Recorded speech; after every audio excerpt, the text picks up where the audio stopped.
Hi guys, सब बच्चों को प्यार भरा नमस्कार। कैसे हैं आप? उम्मीद करता हूँ सभी लोग बहुत अच्छे होंगे। तैयारी अपनी चल रही होगी। उस तैयारी में ही चार चांद लगवाने के लिए वीडियो में आपके सामने लेकर आया हूँ। बच्चे अक्सर जब रिवीजन करते हैं तो काफी डाउट्स रहते हैं, कई बार गलत तरह से रिवीजन करते हैं। रिवीजन में बहुत ज्यादा समय ले जाते हैं, कोई बच्चे जो बहुत कम समय ले जाते हैं रिवीजन में। कोई बच्चा डिफरेंट तरीके से करता है तो कोई दूसरा बच्चा डिफरेंट तरीके से कर रहा होगा। तो एक परफेक्ट रिवीजन की टेक्निक क्या है उसको बताने के लिए आया हूँ। और ये video all the more important इसलिए हो जाता है क्योंकि कुछ ही दिनों में हमारे एग्जाम स्टार्ट होने वाले हैं और उस एग्जाम में हम कैसा परफॉर्म करेंगे काफी हद तक डिपेंड करता है हमारी रिवीजन के ऊपर। तो सबसे पहले मैं ये मानता हूँ, इस समय पर कोई भी बच्चा ऐसा नहीं होगा जो कह रहा होगा यार मेरा तो सिलेबस भी अभी पढ़ा है। ये समय सिलेबस को पढ़ने का नहीं है। एक बार 100% आप सब कर चुके होंगे। Now is the time for revision. Revision का मतलब ये होगा कि भाई इस समय पर जब हमारे पास ऑलमोस्ट कुछ ही दिन एग्जाम के लिए रह गए, हमें कुछ भी, सबसे पहले तो ये ध्यान में रखना, कुछ भी नया नहीं पढ़ना है। कहीं कोई सोचे यार मैंने ना ये चैप्टर छोड़ दिए थे दो, मैं सोच रहा हूँ इन चैप्टर को कर जाऊं, बहुत अच्छी बात है। लेकिन फिर अगर आप उनको करोगे मतलब आप रिवीजन के लिए कम समय रख रहे हो, तो ये एथिकल डायलेमा आ जाता है जिसके बारे में मैं आपको कुछ नहीं कहूंगा। मैं हमेशा ही कहता हूँ कि शुरू से सही से पढ़ना है और चैप्टर कोई छोड़ना नहीं। तो मैं यहाँ पर सिर्फ रिवीजन की टेक्निक की बात करूंगा। जब रिवीजन की बात करते हैं, बहुत सारे बच्चों को मैंने देखा है कि सर हम ना थ्योरी की रिवीजन कर रहे हैं, सर एक हफ्ता थ्योरी में चला जाएगा। अरे भाई 20 नंबर की थ्योरी यानी जो कि ऑप्शनल है, बाकी पूरा पेपर 100 नंबर का प्रैक्टिकली आना है। तो थ्योरी को सबसे पहले साइड पर रखो, करना भी है हद से हद जो पिछले 4-5 अटेम्प्ट में आई है वो वाली थ्योरी करके चले जाना। मेन क्रक्स रखना है, मेन फोकस रखना है प्रैक्टिकल के ऊपर। जैसे ही प्रैक्टिकल पर आते हैं तो कोई बच्चे कहते हैं कौन से क्वेश्चन इंपॉर्टेंट है, कौन से चैप्टर इंपॉर्टेंट है, सिर्फ उनको कर लें, ऐसा नहीं है। हाँ, जो चैप्टर इंपॉर्टेंट है उनको आप ज्यादा समय दे सकते हैं as compare to the easy वाले चैप्टर। लेकिन आपने किसी भी तरह से कॉम्प्रोमाइज नहीं करना है कि यार ये चैप्टर छोड़ ही दूं या इस चैप्टर के कुछ कॉन्सेप्ट ही छोड़ दूं रिवीजन में, ऐसा नहीं।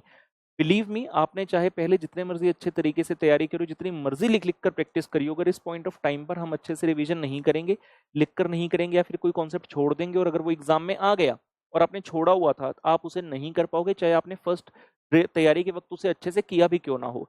जहां तक बात आती है चैप्टर्स की, हम जानते हैं कुछ चैप्टर्स इंपॉर्टेंट होते हैं, जैसे कि ओवरहेड चैप्टर हो गया, स्टैंडर्ड हो गया, मार्जिनल हो गया, प्रोसेस कॉस्टिंग हो गया।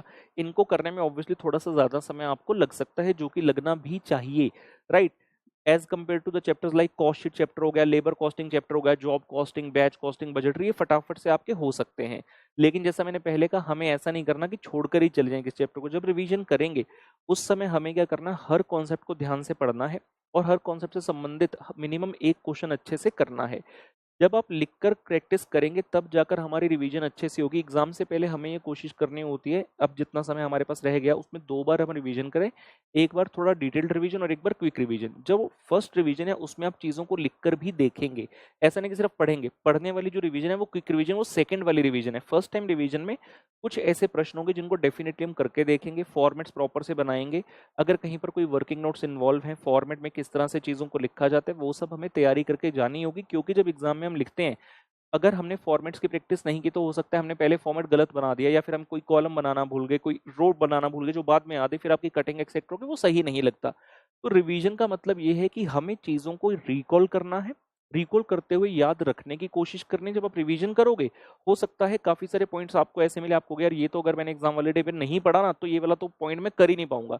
उन पॉइंट्स को स्पेशली हाईलाइट कर लो सो देट एग्जाम वाले डे पर उन पॉइंट्स को जरूर देख कर जाओ। कुछ ऐसे टिपिकल पॉइंट्स होते हैं जिसको अगर उस दिन देखोगे तभी आप उसको जो है हल कर पाओगे। बाकी रिवीजन के वक्त ध्यान ही रखना, आरटीपी इंस्टीट्यूट का जो मई 2023 का है और इंस्टीट्यूट ने जो नवंबर 2022 में क्वेश्चन पेपर दिया था उसको डेफिनेटली देखकर जाना। आरटीपी इसलिए क्योंकि आरटीपी से इंस्टीट्यूट का माइंडसेट पता चलता है कि वो आगे आने वाले अटेम्प्ट में क्या पूछ सकते हैं।